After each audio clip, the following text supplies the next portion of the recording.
কি কি আনছেন বাজারতে? বাজার তুমি কি আনবো? মাছ তরকারি আনছি, হরাই বাতি আনছি, তেল আনছি, চিনি, সর্বস্বরূপ খাইতে না ওরা হাতে মাছ আনছি। কোথায় মাছ আনছেন দাদা?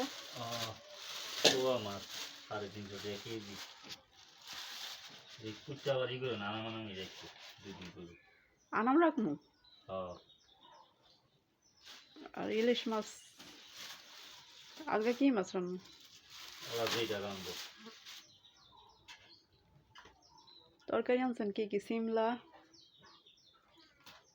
3 টুকরা করে হইব? ইলিশ মাছ। ইলিশ মাছ 2 টুকরা হইব না মাঝখানে? হ্যাঁ, টুকরা করবা।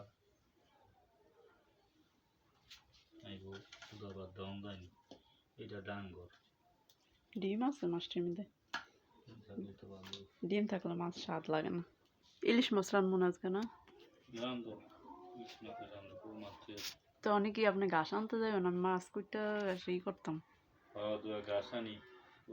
ঘাস আনতে গেলাম, মাছ কুটুম কেমন নগদ হইয়া।